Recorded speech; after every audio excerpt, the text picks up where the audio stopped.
So this is like an incredibly cool conversation that we get to have. And then just, I don't know, it's fun too, having you here to have this conversation with Whitney, because we've both have known Whitney for a long time. True. And now here we are working together with her. And I think it's really, really fun for people to hear her heart, her experiences, and then how this incredible loss, which is like really, really tough to walk through this with her. But to hear how that ends up motivating all that we're doing now, how that became fuel for that. So I feel like the context behind this story is what makes what we do so powerful and important. And it puts fuel under us. Like we have this catalyst of this thing that happened that has now pushed us to create all of this stuff that we do. And for anyone who's experiencing those things now, to know that context from where it has come from, I feel like it just is a holistic picture of what this looks like, why we do it, why we signed up for this, like our heart and our hope. Yeah, it's really, really cool.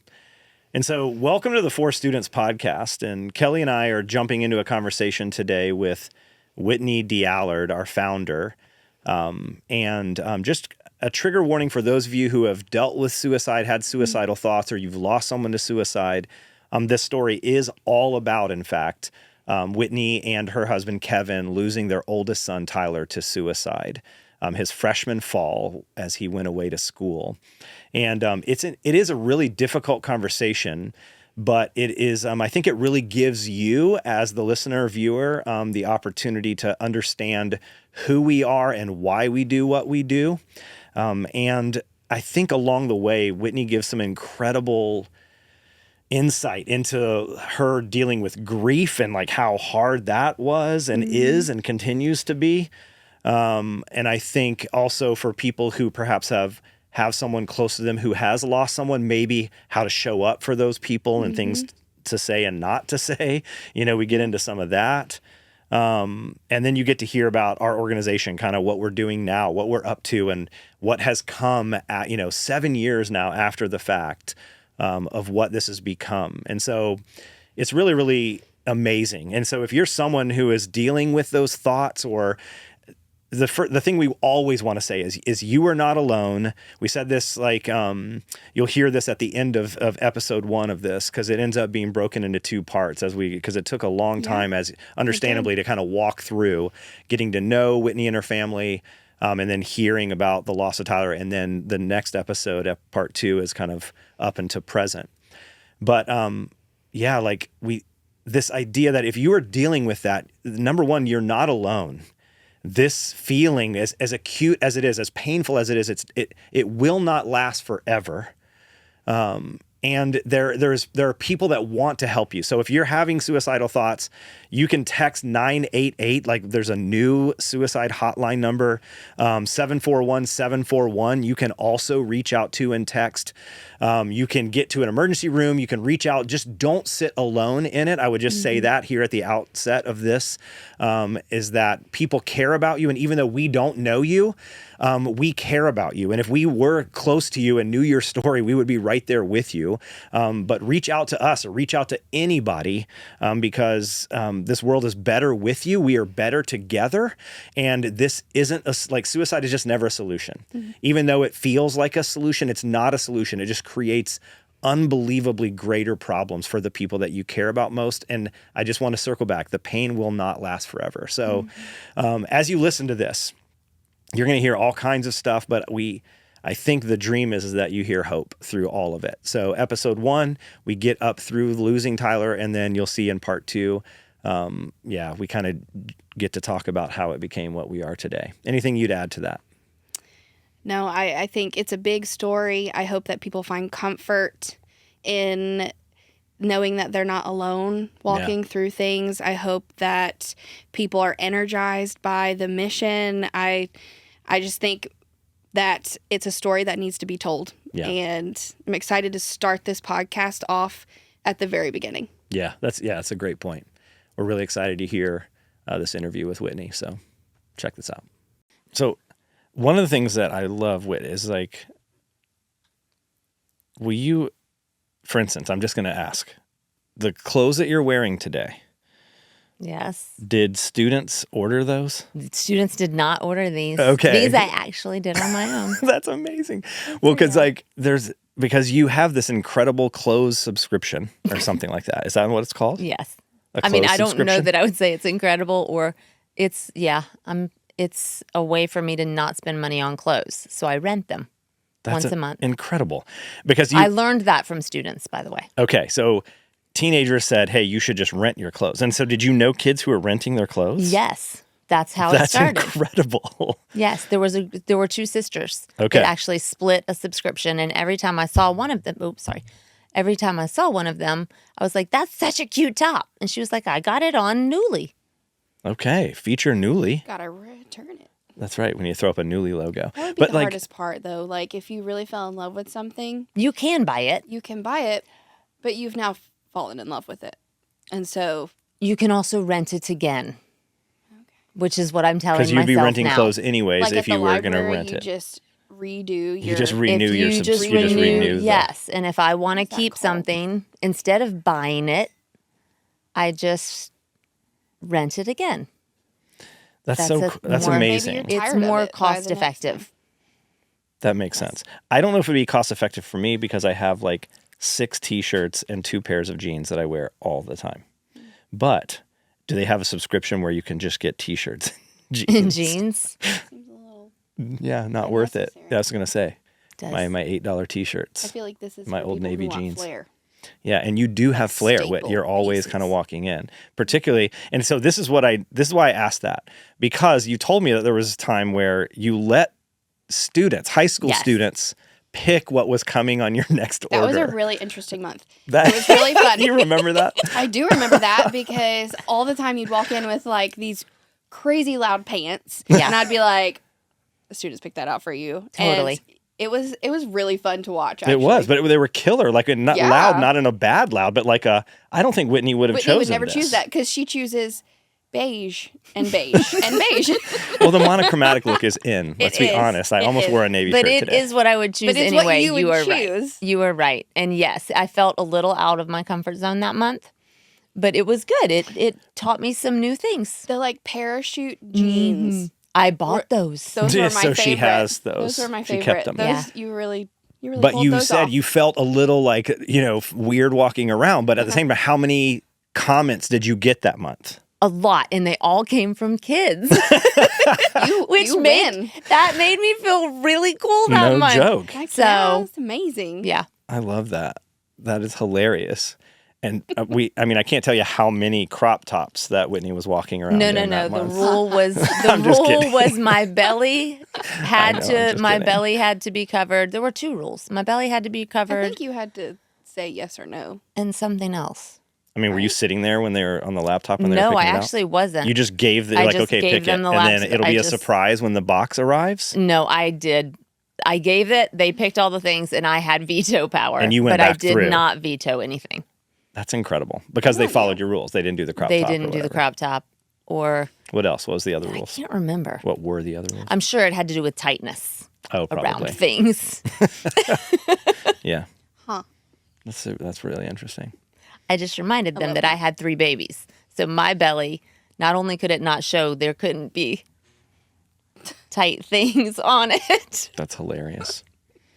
Well, one of the things that I want to talk about before we jump in today is like Kelly and I have been talking about this show that Jen and I started watching that I saw someone mention or whatever. And as of the recording of this, and this will definitely date this episode at some point, but this show called Chimp Crazy has just come out. And we still very much want you to watch this because they've only released 3 episodes. We found out, There's sadly, only gonna be 4 total. only 4. So That's so Jen and sad. I have only watched the first 2 episodes. And Dane and I watched the 3rd one last night, so I know more than Yeah, you. so they were behind. And then they would send us videos. She and Dane would send us videos Like reaction videos. of them, like when certain things would happen. Because in both of the first 2 episodes, some pretty big things happen at certain moments. Yes. And anyways, and so we really want you to watch this I will show. watch it. It will It is go on the list Today. of Hilarious. today. Yes. First episode tonight, HBO. I can do that. Yeah. Because it's from the makers of Tiger King. If And that so gives you it's any like context. it feels like we back like 2020, like when we and I really do believe this will be the next, like everyone will be talking about this show, I think. Oh, I can't wait. Like all tens of our listeners are going to spread the words about this. It's just going to go crazy. I like it. Okay. I'll try it tonight. Okay. You and Kevin, I think Kevin will really Yes. like it too. I'll bring Kevin and I'll bring Matthew. Oh yeah, in. Maddie D. I think Maddie D will also get a big Maddie kick D out of will this. I feel definitely. like you would have to be a special person to not enjoy it. Yeah, that's true. Like a not fun person. Yeah. Well, So you're going to love I'm going to enjoy it then, gonna love it. obviously. it. Yes, exactly. So we all work together, and how fun that we all get to work together. Our spouses, at least our spouses, are just like, oh, let me guess, you had a great time at work again today. Yeah, it's a sensitive subject. It is a little bit sensitive too with Jen, because we get to work together and so our spouses know each other. Like all of our families know one another, Very and good we're all friends. very good friends. And then we get to come to work together today, and then like all these other days and do these events, and we have a blast. We have a really good time. Good team. Really good team. And you are the reason behind it. And so today, here we are, second episode, which is crazy. We filmed a first episode. Yep. I haven't seen it yet, so I hope it's decent. Crossies. Crossy that it's a good episode. But we kind of talked about who we were and what we're hoping for this podcast and all this. But the reason the podcast exists is because this organization exists.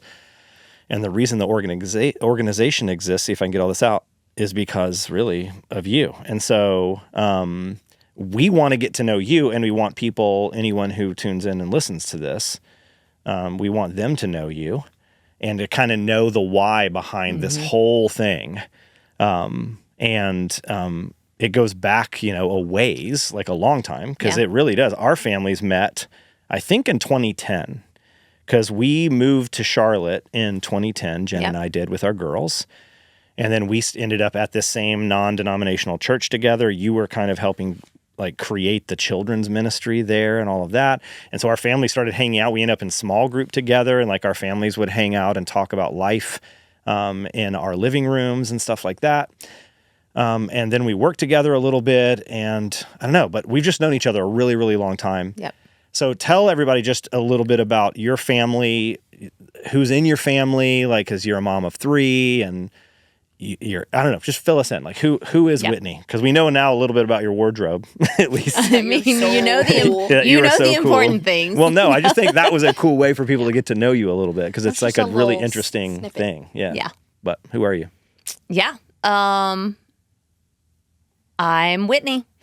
I grew up my dad was a hospital administrator, and we traveled a lot. Anytime a new hospital was going to open, we would travel to that city and like buy the land and build the hospital and hire the staff, and then we'd move on to the next. So we lived lots of places, but mostly kind of Atlanta, Georgia area, and then Southern California were my like formative years, like middle school, high school. I was not a rule follower ever a day in my life. Still I was not. going to say, no shock. So when my parents, my senior year, moved me from Southern California to Atlanta, I was like, I hate you. I hate everything about this. How old were you? 17. Oh, yeah. Of course. Right? I feel that. Rough. So I think at that point I probably, became more of who I am today in a little bit of a way. Okay. Yes, like I was expected to stay close to Atlanta, go to school, but I didn't. I moved to New York. I did all the, I was The opposites. all the opposites. But in doing all the opposites, I met Kevin. He and I, Because he was also doing Because all the he was opposites. Enter Kevin. Enter Kevin. Kevin. No. So yes, we met in college, and then ended up, his family was in New York, my family was in Atlanta. We wanted something in between, and Charlotte seemed like a great city. So we literally packed up our feeble belongings in a rental van, and moved down to Charlotte. And it was really fun. That's cool. Like, it was really fun. I tell the boys now, like, we were super poor. Like, we were moved into an apartment over on the west side of town or east side. I can't remember which one, but it was an interesting place to live for sure. I think when there was a shooting in the apartment next door, like not next door, but in like the building next door, Kevin finally was like, we should probably make some changes here. And then we moved out to Pineville. And what were you guys doing then? Like, what were you doing for a living? So Kevin had graduated with an engineering degree and could not find a job. Okay. Ended up doing accounting for a builder here in Charlotte. But on the side started building websites. Like, he was very much on the front side I was of going to like say, that would have been pretty the new internet. Yeah, it was very, he was Not very giving away early. your age, but you and I are old enough to remember when there When was the no internet- there and was when no there was an internet. internet. Enough to remember them. I mean, Barely. Yeah, like college, the internet just became a thing. Yeah. So yeah, he was building websites and doing search engine optimization for companies at that point on his own. I was teaching little ones. And then, so yeah, 3 years later, we had Tyler. We got married and then had Tyler. Okay, so your first kid was born. You were a teacher. Kevin's doing this internet stuff or whatever. Yes. Like, and then what are the age gaps? Because then you end up having 2 more boys. Right. So 17 months after Tyler, I had Matthew. Okay. And then Kevin thought he was done. Okay. I knew I wasn't, but it took me 3 years to convince him that. That's fine. So Our what do you mean family he was not thought he was complete. done? Did he go have a vasectomy No, or something? no. He just okay. thought, we're done. Our family is complete. There we go. Right? 2 and 2, And we I replaced thought, like, our ourselves. We family did our... is not complete. I do not feel like it's complete. And it took me 3 years. But then he was like, yeah, you're right. Let's have another baby. So then we had Okay. Hayden. That's cool. So All right. yes, Tyler, 17 months later, Hayden, and then 3 years. Or 17 months later, Matthew, and then 3 years later, Hayden. Okay, so Hayden, in comparison to the other two, felt quite a bit younger growing up than Yes. the other boys did. Even though 3 years is not bad. Like, aren't your boys 3 years? Yeah. And so yeah, our 3 girls are years 3 was years great, too. but Tyler and Matthew were Very just close. super close. Yeah. Okay. So, yeah. Yeah, and then these 3 boys are running around. Yep. Kevin, that turns out search engine optimization is a pretty good thing to get into, particularly at the advent of the internet. Yes, And early so, on. Yep. and so, like a big company here in Charlotte, he helps create. I think, right? Is Yeah, that right? he was. Oh, sorry. No, it's okay. He was. Yes, he was working for a large company here in Charlotte for many years. Probably he would say too hard and too many hours. But and did that for lots of years. Yeah. Until he realized like that was not what he was most important to him. Ended up leaving that company pretty early on. I was in his 40s for sure. Yeah. And just decided to stay home for a while. Yeah. If you don't mind me asking, like, was the heart attack the thing? Because didn't he have a big heart episode He when you guys did. were on a ski trip or something up north? Yes. So thankfully he had already left Okay. Okay. the larger organization at that point. He knew that it was causing a lot of stress. yeah. So it was right after he Wow. left. That's crazy. Literally the summer after I that. think I knew that. That's crazy. Yeah. It was pretty, because we knew you guys well at that point, and then Yeah. you guys were away. There was nothing, we couldn't bring you anything. We couldn't visit you, nothing like that. No. And then Kevin is in the hospital with this emergency heart surgery. Yep. And we're just spent like, oh my we gosh. spent 2 weeks in It was New York, wasn't it? Rutgers. Yeah. Oh, no, Yes, New Jersey. Rutgers, New Jersey. Yeah. We didn't get all the way to New York. We were supposed to spend the night in New York that night, but I saw that there was a level 4 trauma. Like when we were driving, I looked for the closest That's crazy. heart center. Yeah. That's where we went. Crazy. Yeah. But it's wild that he'd already said, hey, man, this thing's taking a Yeah. toll. And then he's like, okay, I've got to be done with this, or at least Yeah. doing it the way I've been doing it. Which, by the way, is normal for heart attacks. Did you know that? No, like after when the your body stress slows subsides. After the stress. It's while you're stressed, you don't have a heart attack because your body's pumping and working so hard. Oh. It's when you stop that you end up having the heart attack. That's I learned crazy that to from me. the doctors at the hospital that day. That's wild. So Kevin's like, changing my life. Boom, you're changing your life. And then, then you guys, like, thankfully, he's great. He's doing great today and all that. Yes. You guys come back from that trip or whatever. The boys were growing up. Tell me about the boys. Like, what were their interactions like the age difference? Like, what were they each into? What did they do? Like, that kind of stuff. Yeah.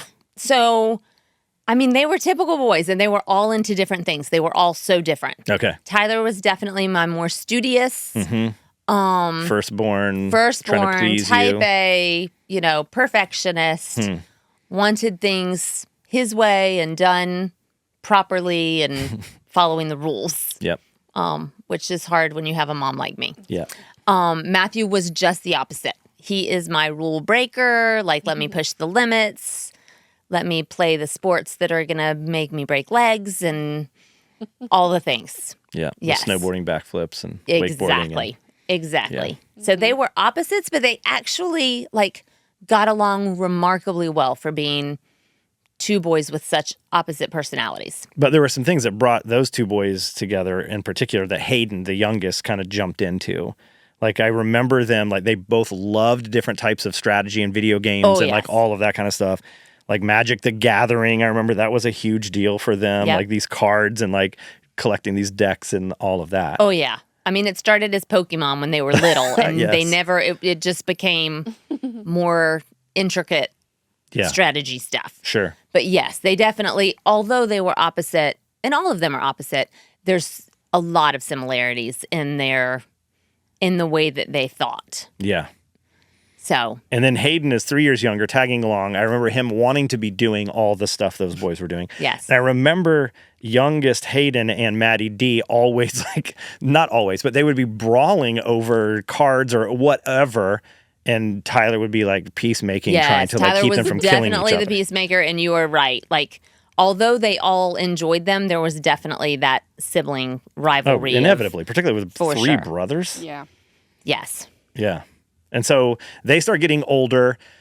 I don't know. Where does the story go from there? Like, Yeah. I mean, they did, although they were different and they did different things, they always enjoyed being together. And there were certainly things, usually revolving around games, that at the end of the night, when I would walk in at 10 o'clock, they would all be doing something together, which was fun to see. yeah. Yeah. Life was just busy. Yeah. Super busy between vacations and schools. Each of them probably needed different things school related. So Tyler was in public school for many years, decided to make the move to an independent school for middle school for him. Okay. Just because academically, I think he was looking for it. There were some things that he saw at these schools, like Odyssey of the Mind and engineering type things that he was interested in. So made that decision for him. Matthew wanted to stay public school and hang with his friends, and it was a great fit for him. So they each kind of took their own route. Tyler was a big swimmer, spent a lot of time at the pool.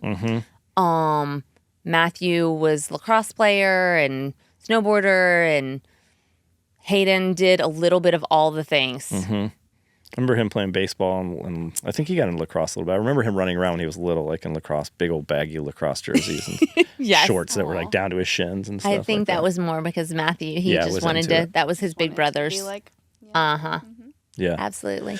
So Tyler moves to independent school. Hayden's like, still at a public school and all of that. Yep.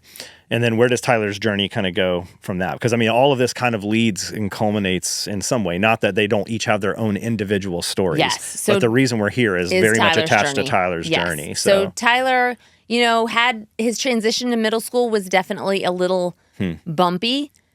There was some bullying that was going on. Like at the public school or back when he moved to the when he independent moved school? to the independent school. Oh, wow. Okay. I think it's hard to move to a school that everybody's been together since kindergarten. Yeah, like a K-12 school when for you're sure. when you're one of those new kids coming in, Yep. it's you stick out like a sore thumb. absolutely, and he did. Although I think he had some really great made some really great connections, and later on, I mean, thrived there.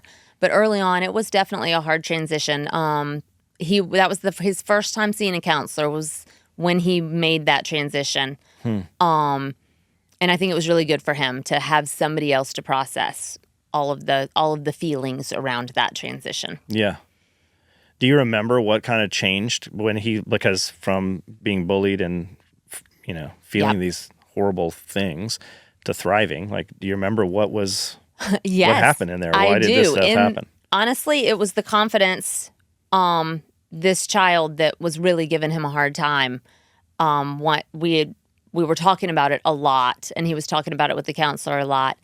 And it was basically it's okay for you to confront him and say, you are not, this is how you're making me feel, and you can't do this. And if you need to, Tyler was a big middle schooler. Yeah, he was big. And I was like, if you need to stand in front and you can do this.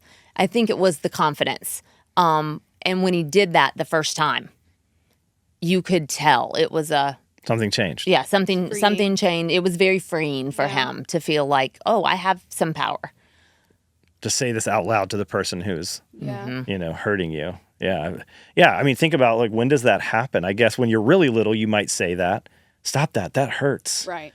But then you kind of learn. My kids would do that at this point, but that has a time limit. It does. It has a time limit. And then you just start kind of keeping the peace, and then you just kind of start absorbing, and some people just start taking stuff. And then to be empowered again to stand up and say, hey, when you do this really makes me feel like this. Don't do that. Yeah. That's an interesting thing. I think a lot of us, I think there have been times as an adult. I would love to be able to do that. Just kidding. Right? No joke. Sometimes it's really difficult. Yeah. You're intimidated. Yeah. So he does that. Yeah, that was hard for him, though. Definitely. I bet. As a peacemaker, to confront somebody that's making you feel a certain way, and it's not a good way. Yeah. That's a hard thing to do. And he definitely, I think that is what doing that allowed him to start to feel like at home in this new environment. Okay. Yeah. And then he starts thriving. You said he was in the pool. I remember him swimming all the time. Yep. I think he did spend a lot of time in the pool. I think it was his therapy. I mean, it was what he needed. That alone time for him, he was definitely more introverted and enjoyed that alone time. And again, I think he felt like it was his job, and he treated it as a job. Because he would have early morning practices and stuff like that, and then oftentimes practice again in the evening. Swimmers have a crazy schedule. Yeah, and he was such a rule follower that it was hard for him to miss a practice. He felt very responsible. Yes, he was always very responsible. I always remember that about Tyler, and this old soul. Yes. I also remember us because we lived near each other for a long time. Yep. And you being at the gas station, and the boys were because you were taking him to swim practice before he could drive.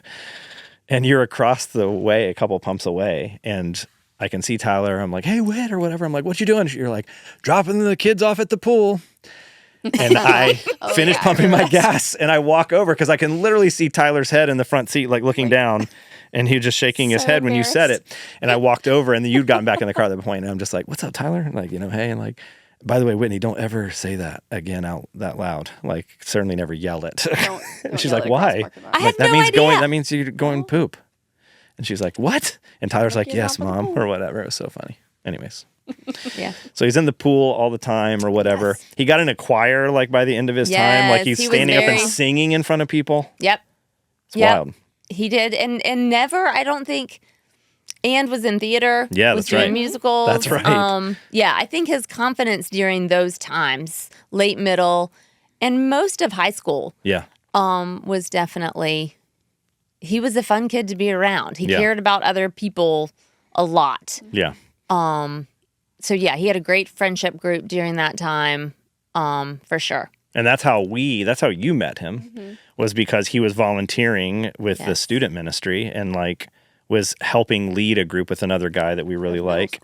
Yeah, of middle school boys. Yep. And so he was because I would watch him with his own peer group of high school boys and these just knuckleheads, and they're all amazing guys, but they're just middle school or high school boys, in his own small group. And then, but he got to be the adult. He really was. Other adult leaders. Yes. Truthfully. And even probably more mature than the adult leader he was leading the middle school boys group with. For sure. We love you, Chris. But it's like, and I think Chris would actually say that I too. think so too. But yeah, so he's leading this group or whatever. Yep. And then being as brilliant as he is, he gets into Chapel Hill. Yeah. Yeah. And so. Yep. He was very excited for Yeah. that transition. Yep. Very excited about And what was he going to do? college. Biomedical engineering or something like that? That was his dream. Yep. Yep. Yeah. So that's crazy. Technology and like, yeah, how the body works and how are we going to fix bodies in Yes. smarter ways in the future. Yes. Yeah. And I remember him talking about stuff, and we would talk about all kinds of things and the idea of splicing technology with biology and like, and, you know, and the stuff that like Musk is doing now or whatever. Tyler was thinking about this, you know, a long time ago. So I don't know. He was just interested in all that stuff. Yeah. So then he goes, he has his freshman fall, this unbelievably difficult time for everybody. He goes, Yes. moves away from home. And while it's only how far is it? 3.5 hours, something like Something that? like that. When 2.5 Whitney maybe. drives 2.5. It's a story for another day. That's exactly right. But he's a little ways away, 3.5 hours away, 3.5 for me, 2.5 for others. He's far from home. And so what is his experience like? What are you hearing from him that freshman fall? So it's interesting because I think as a parent, you hear, you know, it's going to be hard for your children. Help them, but don't, you know, let Rescue them. Don't rescue them. Right. So I didn't hear much early on, and then started hearing more and more. Just, you know, him being honest, like, this is hard. I haven't met people. He didn't have a good routine down, I don't think. Like, I think he was missing the routine of being in the pool. And How quickly did that kind of take that turn? Like, pretty So instantly? so the first time I remember is fall break. Okay. He had planned, it was like a parents' weekend in the fall. Is that like October? I feel like it was October. Yes. He was going to, we were going to go visit that weekend. Obviously, it was parents' weekend. We were excited to be there. And he, the day of, called and said, like, this is really hard. I'm not sure how to tell you this, but I really just want to come home. And I was like, okay, well then come home. Yeah. In fact, that's the last voicemail that I have from him. So, yeah, he came home, and while he was home, he said, I'm really struggling. I can't find my people. This doesn't feel. So I said, okay. And he said, and I've started talking to someone. He said, I reached out to the campus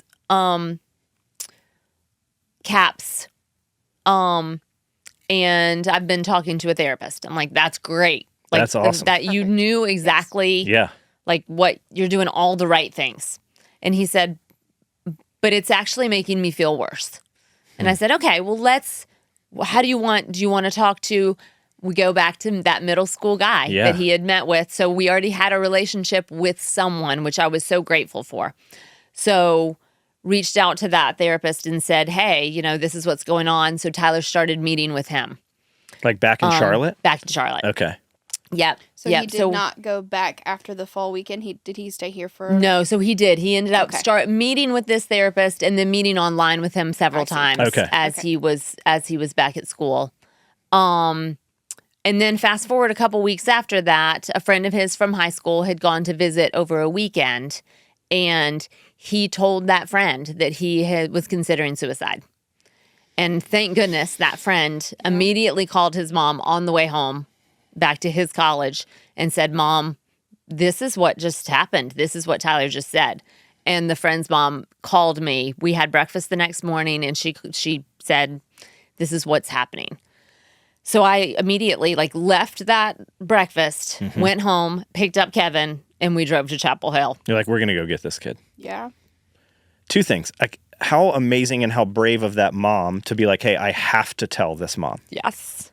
Like, The student. The like, student the and student, the mom. number one, to both. tell That- mom. Yes. that process of getting that information back to someone who could do something about it is the biggest, that's huge. Yes. It's incredible. And then Yeah. I'm thinking about you telling your mom is a really, really big deal and unbelievably important, because I know this guy who did this, and it's of course he did. He loves Tyler. He's a very, very good friend of Tyler's. Yep. But then for the mom to call another mom and be like, hey, can we get breakfast or something?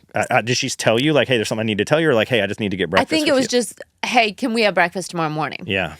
That's wild. And so that's, incredible. Yeah. So you like, Kevin, whatever, we're going to go get Tyler. You go grab Tyler. He doesn't know you're coming. He doesn't. Okay. No, we literally, and he didn't know until we walked in his door. Literally, we knocked on his dorm room door because I was just so nervous at that point. Yeah. Yeah. So yeah, we literally knocked on his dorm room door and he opened it and he's like, he kind of looked with that look of confusion. What are you doing here? And I looked at him and I said, hey, bud, we're here to take you home. We talked to Charlie, we talked to Charlie's mom, and I don't want you to have these feelings on your own. Like, we need to figure this out. Yeah. So, there was a little bit of like, well, I can't. Like, and it was I've got class. I've got these things. This rule follower in him still. Yes. And it was very much no, this is what's happening. Yeah. We love you too much. So, yeah, he packed a bag with a few things and got in the car. And you could tell the whole way home, I mean, it was definitely like watching him process in the rearview mirror, just okay. But also a relief. There was okay, I'm going to go get some help. So it was great. I mean, we felt good. I was going to say, at that moment, how did you feel? Because it's like, thank goodness you stopped it. You know what I mean? It's like you're like, at least we're gonna fix this at that point. That's exactly. But you got to be so scared, like you're scared to leave him alone. Yeah, I mean, what are you feeling? Yeah, and like, it was yes, there was certainly we're not leaving him alone at this point. But it was I can see him, I can feel him, I have him close by. Yeah. He's safe. Yeah.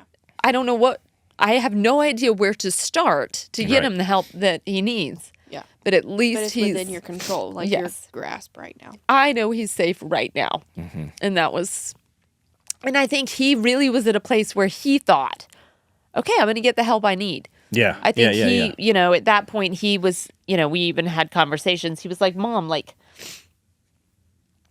I think I'm depressed. He said, I think I just need medicine that's going to help me feel better. I'm like, yeah, that may be it. I said, we're going to, let's start to figure it out. I said, the only place I know to start is with the pediatrician. So literally the next morning we got home, they were already closed. I called the pediatrician the next morning and said, here's what's happening.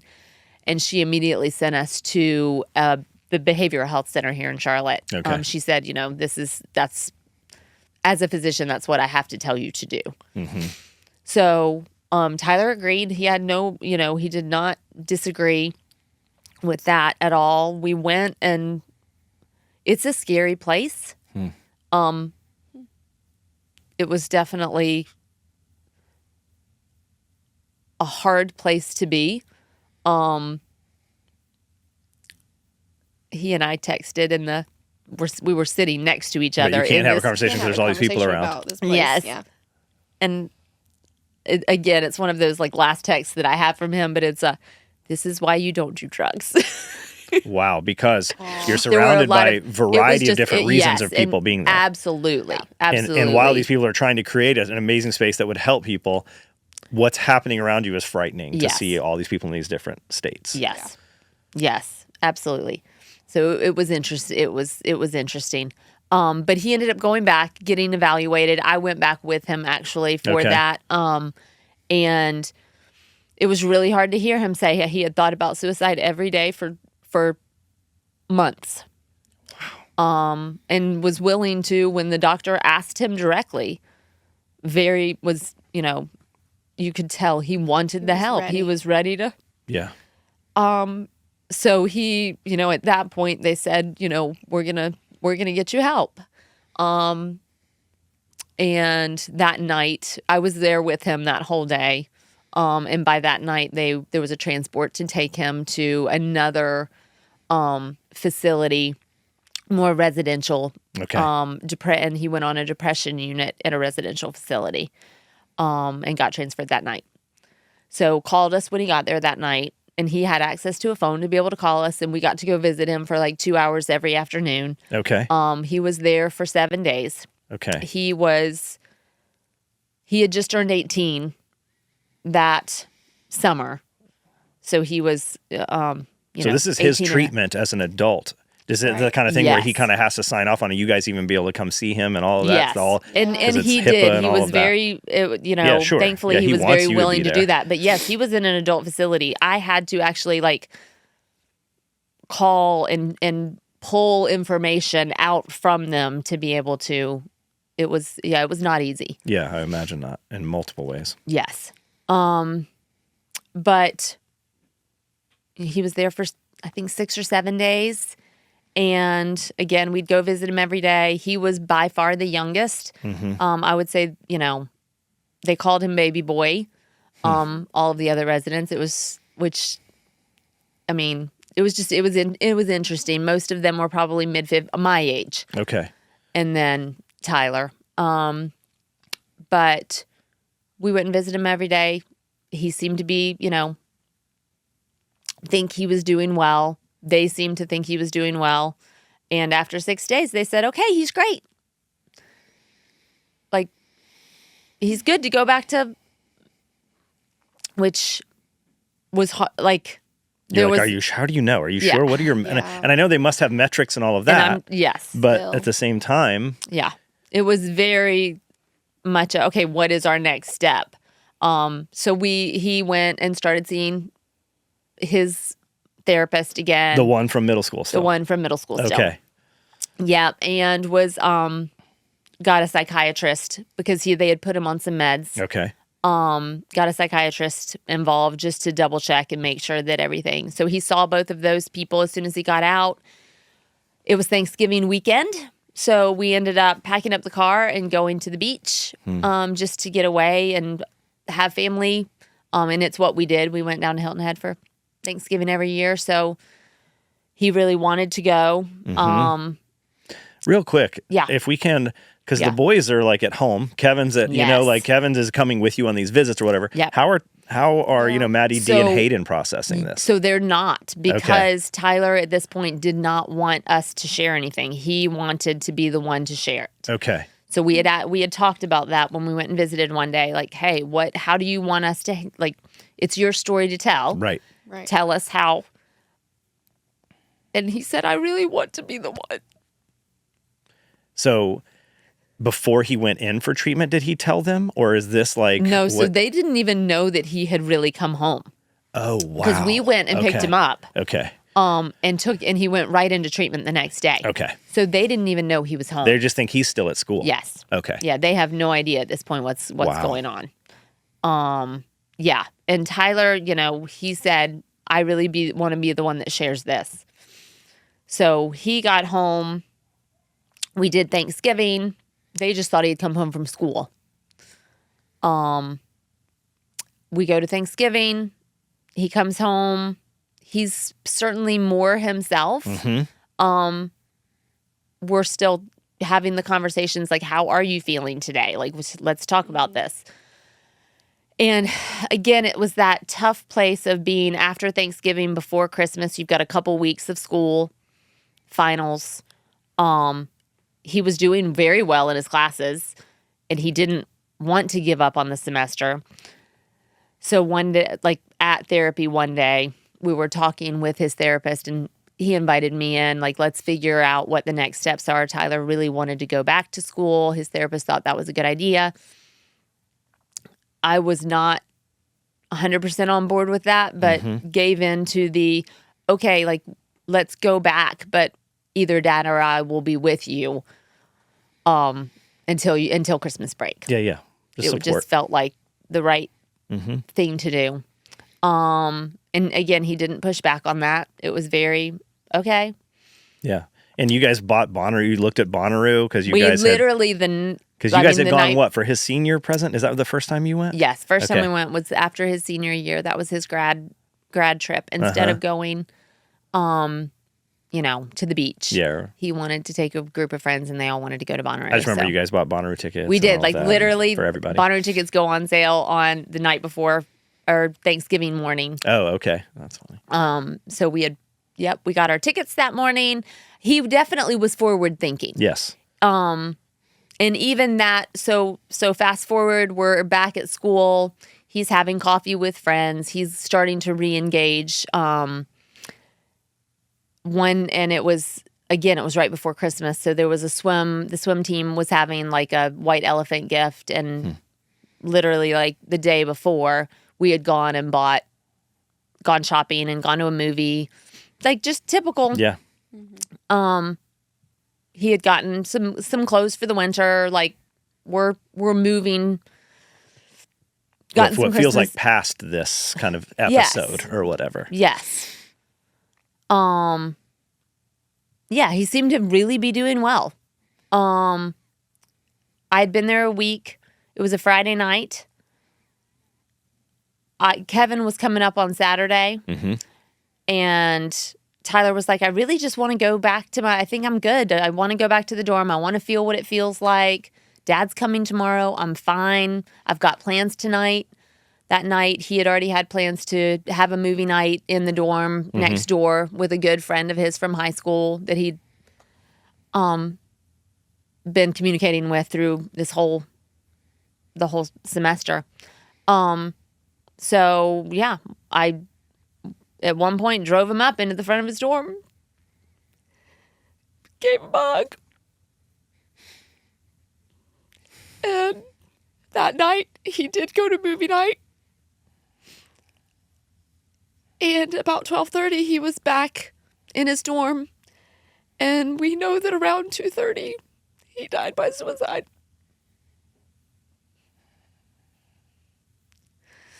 So I think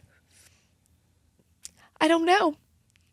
I don't know if he was planning that the whole time. Right.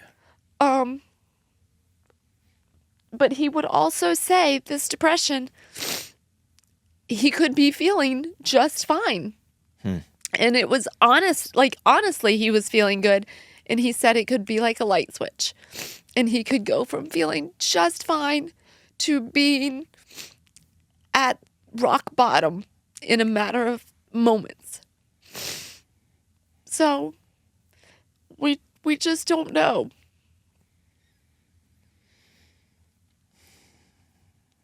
I remember getting the call from you. I think it would have been the next day. It was the next day.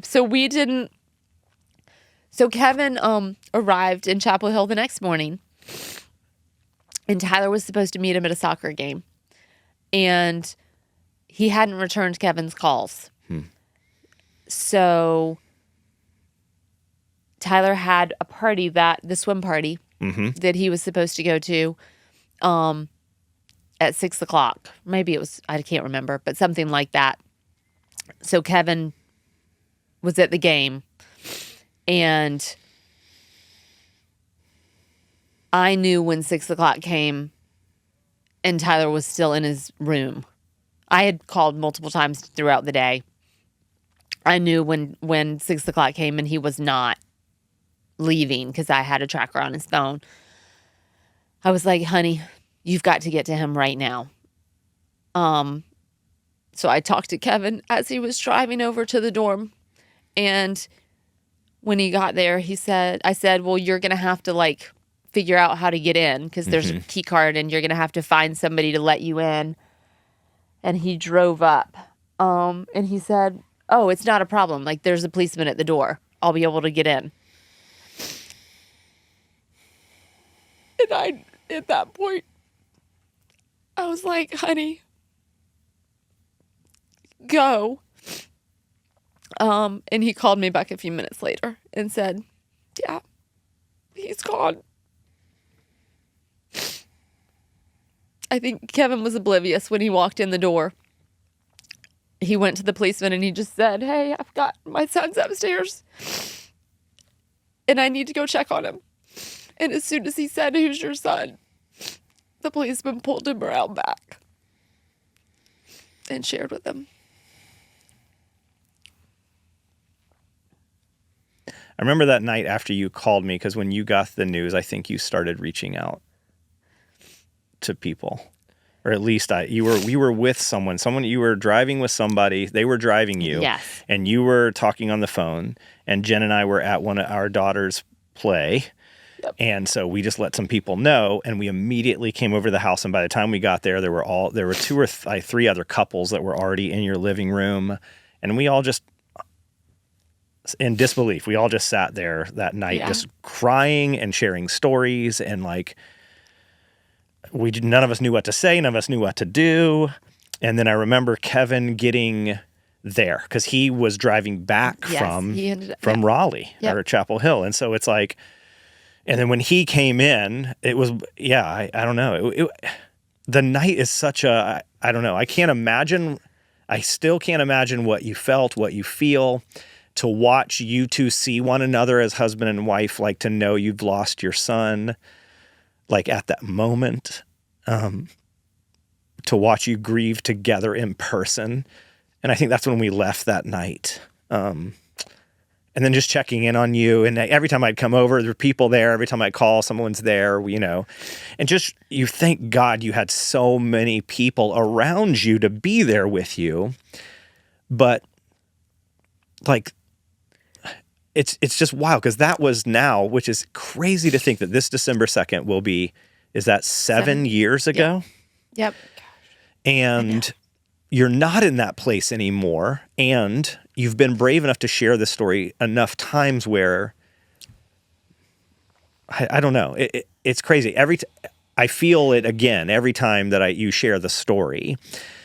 But those days after that, because we did a celebration of life ceremony and amazing bands play and all of this, and I'm watching you trying to find hope in this still, even in the tragedy. In that moment at a celebration of life ceremony, we're sharing all these amazing stories about what an incredible guy Tyler is.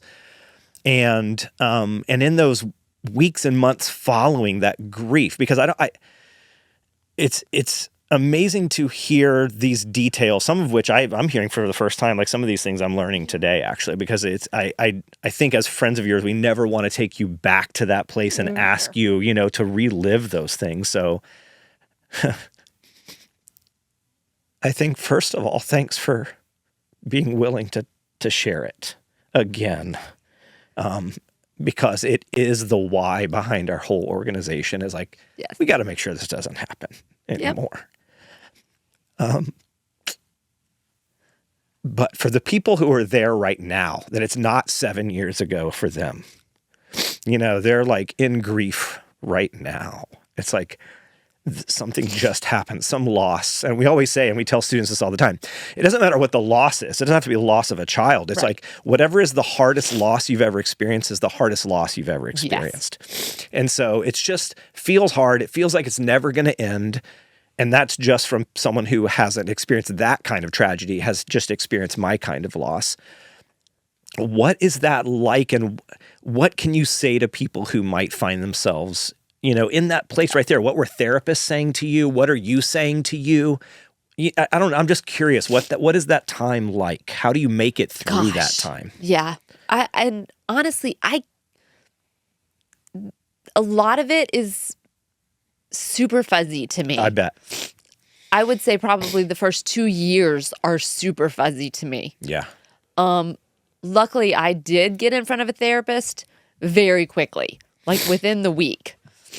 And I was in this place, and I think a lot of people, especially when suicide is involved, I was in this place of discovery. Like I wanted to understand. And I think that's what's so hard is we'll never understand. Yeah. And I think I was told by several people early on, and it took me a while to figure that out. Your brain is trying to rationalize an unrational decision. Right. Like you're never going to understand it. But but you're just grasping for, if I could just get more information, it would Yes. help me. And I think I think I was in that place for a long time. And it was information not only around how the brain works in suicide, but all anything involved. Like what best practices are currently and how those, like I just went into this discovery mode, not only around Tyler and what could have led to this decision for him, but around suicide in general and how we as a population look at suicide and view suicide and study suicide. Even, I even went into like the statistics and how those are like I just went into this weird place of let me try to figure out all I possibly can. So if there was I think less than 6 months after Tyler died, I was at 2 different suicide conferences, like national suicide organizations that had conferences. I just wanted to learn and understand more about it. Yep. And then in doing that, it was I want to learn so that less people have to sit in the seat that I'm sitting in. Right. And so, and golly, time-wise, like I think I am very curious. I think people probably listening are very curious. Like everyone mourns so differently, and I want to get into because I'm sure Kevin is dealing with this very differently. I want to hear. There's some of this I want to hear about. How are you two interacting? What are the boys? How are they dealing with this so differently as well? Just being, as you mentioned, they were born different. Yep. They're going to deal with this differently. And then I'm really excited to get into the part that because, as we say with this podcast, like we're not going to bullshit anything, but we really are about hope. And this story doesn't seem hopeful. And yet here we are 7 years later. Yes. And, 3 years deep, actually 4 years deep, informally the year before we even formally started this organization. Yep. Here we are trying to make a difference and take suicide off the table as an option and do these preventative interventions around the city with students and learn what we can and help. And so I'm excited about continuing this conversation, because you obviously don't stay in this place of grief. And now you have been the driving force behind trying to be one more source of change in Charlotte and the Southeast, and hopefully one day, the world. I think we all want to know, how does this become a hopeful story? And so I think we'll have to figure that out next time. Like anything you're thinking or that you want to add, like right here at the end? I think it's important to remember that whatever you're sitting in right now, it doesn't stay like that forever, which is it turns. There's a change in that situation, and it can feel so heavy in the moment and like it's never going to end.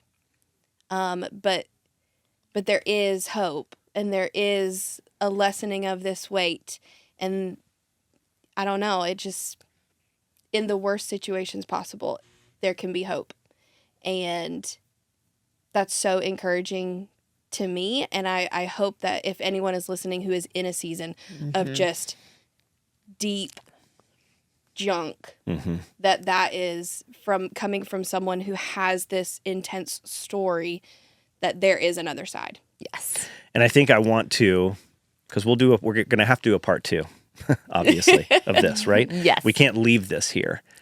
I want to hear a little bit more about what are the things that you were hearing right after that, and then what is the catalyst? What was the thing that changed it for you, where it started? Because I'm sure it wasn't a moment. I'm sure it's a season where things begin to change. And instead of this being a weight, ends up becoming fuel somehow. Because that's the way I'm viewing it. It was something that is this horrible anchor pulling you down and has the power to, and we watch it do it to so many families who lose kids, marriages, all kinds of things, the destruction that ends up following in the wake of something like this, or just tragedies of any kind in families, what it does. But I really want to find out, what was it that started to change that anchor into gas that ended up driving you to create this? And I think people really do want to hear that. And so I'm excited to jump into that. And I don't know, just for those of you listening, and if you are having suicidal thoughts, if you are thinking about suicide, if you are in a really, really heavy, dark place, like there are so many people that want to help and that want to walk with you in that time. And even if it's just calling 988, or if it's, like doing web searches or reaching it, just tell a friend, tell somebody, invite somebody into the pain with you, because you really aren't alone.